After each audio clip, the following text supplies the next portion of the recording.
ఇవాల్టి నుంచి రాష్ట్ర అసెంబ్లీ సమావేశాలు ప్రారంభం కానున్నాయి. 2025-26 ఆర్థిక సంవత్సర బడ్జెట్తో పాటు పలు కీలక బిల్లులను ప్రభుత్వం ప్రవేశపెట్టనుంది. బీసీల 42% రిజర్వేషన్ల బిల్లు, ఎస్సీ వర్గీకరణ బిల్లుకు సభ ఆమోదం తీసుకునుంది సర్కార్. ఈ నెల 12న తొలి రోజు ఉభయ సభలను ఉద్దేశించి గవర్నర్ ప్రసంగం ఉంటుంది. గవర్నర్ ప్రసంగంపై మరుసటి రోజు ధన్యవాద తీర్మానం ఉంటుంది. 14 హోలీ ఉండడంతో సభ జరగదు.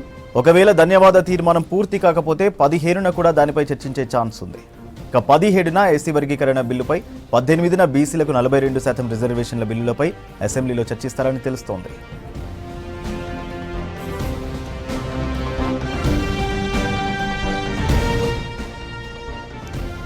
ఈ నెల 19న ప్రభుత్వం సభలో బడ్జెట్ ప్రవేశపెట్టనున్నట్టు తెలుస్తోంది. ఆ తర్వాత పద్దులపై చర్చించనున్నారు.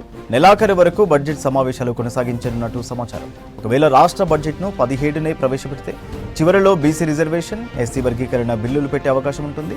అయితే బీఎస్సీ సమావేశంలో చర్చించిన తర్వాత సభ నిర్వహించే రోజులపై పూర్తి క్లారిటీ రానుంది.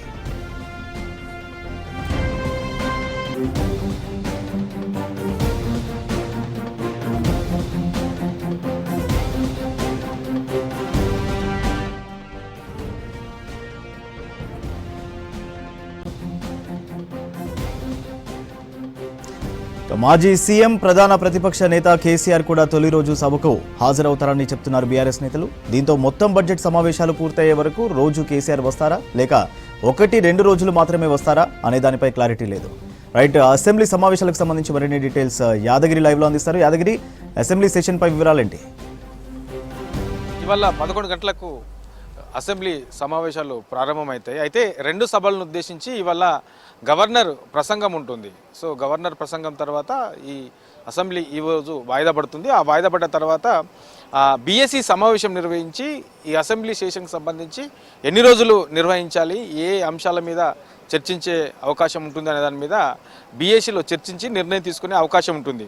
అయితే ఇప్పటి వరకు జరుగుతున్నటువంటి చర్చ, మనకున్నటువంటి సమాచారం ప్రకారం అయితే ఈ నెల చివరి వరకు ఈ బడ్జెట్ సమావేశాలు జరిగే అవకాశం ఉంటుంది అని చెప్పేసి అంటా ఉన్నారు. 27 లేదా 29 వరకు ఈ బడ్జెట్ సెషన్స్ కొనసాగే అవకాశం అయితే కనబడతా ఉన్నది. కానీ ఇవాళ ఈ బీఎస్సీ సమావేశం తర్వాత ఎన్ని రోజులు నిర్వహించే అవకాశం ఉంటుంది అనే దాని మీద ఒక స్పష్టత వచ్చే అవకాశం ఉంటుంది. ఇక ఇవాళ గవర్నర్ ప్రసంగం తర్వాత రేపు ఈ గవర్నర్ ప్రసంగం ఏదైతే ఉందో దాని మీద తీర్మానం ఉంటుంది. ఇక ఎల్లుండి హాలిడే ఉంది, హోలీ సందర్భంగా హాలిడే ఉంది. ఆ తర్వాత 15న మళ్ళీ ఈ తీర్మానం పైన చర్చ కూడా కొనసాగే అవకాశం ఉంటుంది. ఆ తర్వాత ఇక ఎస్సీ వర్గీకరణకు సంబంధించినటువంటి బిల్లు, తర్వాత ఈ బీసీ రిజర్వేషన్లకు సంబంధించి 42% స్థానిక సంస్థల్లో, తర్వాత విద్యా ఉద్యోగ దాంట్లో 42% రిజర్వేషన్ ఇస్తామని చెప్పేసి కాంగ్రెస్ ప్రభుత్వం ప్రకటించింది. దీనికి సంబంధించినటువంటి దాంట్లో క్యాబినెట్లో ఆల్రెడీ ఆమోదం పొందింది. కాబట్టి ఈ 2 బిల్లులు కూడా చాలా ఈ అసెంబ్లీ సెషన్లో చాలా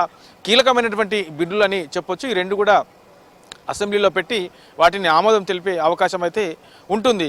ఇది అదే 19న, ఈ నెల 19న బడ్జెట్కి సంబంధించి 2025-26కి సంబంధించి బడ్జెట్ ప్రవేశపెట్టే అవకాశం అయితే కనబడతా ఉన్నది. ఒకవేళ 17న కనుక బడ్జెట్ ప్రవేశపెడితే, ఈ బడ్జెట్ ప్రవేశపెట్టిన తర్వాత ఈ బిల్లులు, ఈ 2 బిల్లులకు సంబంధించి కూడా ఈ ప్రవేశపెట్టే అవకాశం ఉంటుంది. ఒకవేళ 19 కనుక ఈ బడ్జెట్ సంబంధించి ప్రవేశపెడితే అంతకంటే ముందే ఈ 2 బిల్లులను అసెంబ్లీలో ఆమోదం తెలిపే అవకాశం అయితే ఉంటుంది. ఇక ఆ తర్వాత బడ్జెట్ ప్రవేశపెట్టిన తర్వాత దాని మీద, బడ్జెట్కి సంబంధించిన దాని మీద చర్చించే అవకాశం ఉంటుంది. ఇట్లా ఈ వీక్ అంటే ఈ మంత్ మొత్తం అంటే 27 లేదా 29 వరకు కూడా ఈ బడ్జెట్ సమావేశాలు జరిగే అవకాశం ఉంటుంది. ఈ బీసీ రిజర్వేషన్లతో పాటు, ఎస్సీ వర్గీకరణతో పాటు ఇక యాదగిరిగుట్ట ఆలయ బోర్డుకు సంబంధించి ఇప్పటికి క్యాబినెట్ కూడా ఆమోదం తెలిపింది. కాబట్టి యాదగిరిగుట్ట ఆలయ బోర్డుకు సంబంధించిన దాంట్లో కూడా అసెంబ్లీలో చర్చించి దాని మీద ఆమోద ముద్ర వేసే అవకాశం ఉంటుంది.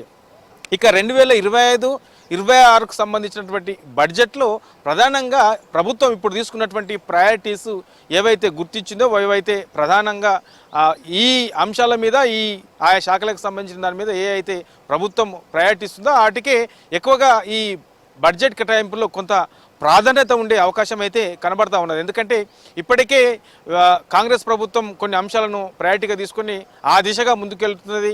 సో ప్రాజెక్టులకు సంబంధించి ఆ అంశంలో కూడా ముందుకెళ్తున్న తర్వాత విద్యారంగానికి సంబంధించి, తర్వాత వైద్య రంగానికి సంబంధించి, మూసీ రివర్కి సంబంధించినటువంటి ఈ పునరుజ్జీవంకి సంబంధించి ఇట్లా కొన్ని అంశాలను ప్రయారిటీగా తీసుకున్నది. కాబట్టి వాటికి ఈ 2025-26లో కొంత ప్రాధాన్యత ఎక్కువగా ఈ బడ్జెట్ కేటాయించే అవకాశం అయితే ఉంటుంది. ఇక వ్యవసాయ రంగానికి కూడా ఈ బడ్జెట్లో ప్రయారిటీ ఉండే అవకాశం ఉంటుంది. ఎందుకంటే రైతు భరోసా ఇస్తున్నారు. ఈ రైతు భరోసా ఇక ఇప్పుడు 6,000 ఇస్తున్నారు సీజన్, కానీ ఇంకా వచ్చే సీజన్లో 7,500 ఇచ్చే అవకాశం ఉంటుంది. కాబట్టి దీనికి సంబంధించి తర్వాత ఇక రైతు బీమాకు సంబంధించి ఇవన్నీ కూడా రైతులకు సంబంధించి ఏవేవైతే కావాలో వాళ్ళకు సంబంధించి పూర్తిగా వ్యవసాయ రంగానికి ఈ కాంగ్రెస్ ప్రభుత్వం కూడా ఎక్కువ ప్రయారిటీ ఇస్తుంది. కాబట్టి ఈ వ్యవసాయ రంగానికి కూడా ఈ 25-26కి సంబంధించినటువంటి బడ్జెట్లో ప్రాధాన్యత ఉండే అవకాశం ఉంటుంది. ఇక విద్యారంగానికి సంబంధించి ఇప్పటికే ఇంటిగ్రేటెడ్ రెసిడెన్షియల్ స్కూళ్ళకు సంబంధించి ప్రతి అసెంబ్లీ నియోజకవర్గంలో ఈ స్కూళ్లను నిర్మిస్తూ ఉన్నారు. కాబట్టి దీనికి సంబంధించిన దాంట్లో కూడా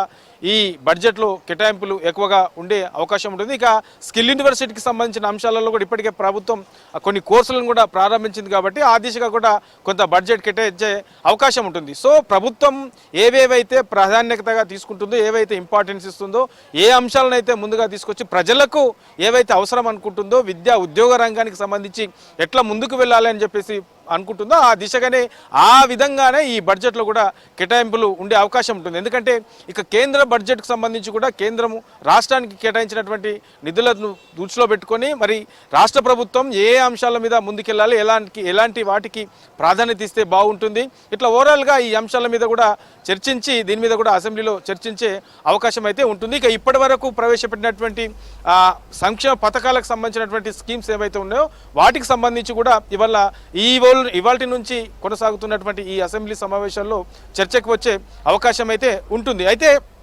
ప్రభుత్వం వైపు నుంచి ఈ అసెంబ్లీలో ఈ బడ్జెట్ కేటాయింపులతో పాటు ఇప్పటివరకు అమలు చేసినటువంటి పథకాలు, తర్వాత ఇక ఏదైతే ఈ అసెంబ్లీ సెషన్లో ఆమోదం పొందాల్సినటువంటి అసెంబ్లీ సెషన్లో తీసుకురావాల్సినటువంటి బిల్లులే ప్రధాన ఎజెండాగా ప్రభుత్వం పోతుంటే ఇక ప్రతిపక్షాల నుంచి కూడా ఇప్పటివరకు అమలు చేసినటువంటి పథకాలకు సంబంధించినటువంటి ఉన్న లోపాలేంటి, తర్వాత ఎట్లా ఇంకా ప్రభుత్వం ఏం చేస్తుంది, ఇట్లా ఓవరాల్గా ఈసారి జరిగే ఈ బడ్జెట్ సమావేశాలు అయితే కొంత వేడిగా జరిగే అవకాశం అయితే ఉన్నది. ఇక మాజీ సీఎం కేసీఆర్ కూడా ఇవాళ ఈ మొదటి రోజు ప్రారంభం సంబంధించినటువంటి ఈ అసెంబ్లీ సెషన్లో కేసీఆర్ కూడా వస్తాడని చెప్పేసి అంటూ ఉన్నారు. సో మరి కంటిన్యూగా వస్తాడా, ఈ 1-2 రోజులే మాత్రం వస్తాడా, లేకపోతే ఇవాళ ఒక్కరోజే వస్తారా, దీని మీద ఇప్పటివరకు అయితే స్పష్టత అయితే లేదు.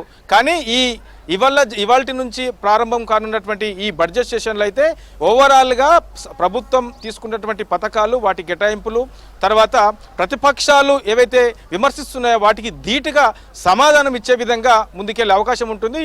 ఇక ఈ మంత్ ఎండింగ్ 27 లేదా 29 వరకు మాత్రం ఈ అసెంబ్లీ సెషన్స్ కొనసాగే అవకాశం అయితే ఉంటుంది. ఇవాళ మధ్యాహ్నం తర్వాత బీఏసీ సమావేశంలో చర్చించి దీని మీద ఒక స్పష్టతనిచ్చే అవకాశం ఉంటుంది. సూర్య.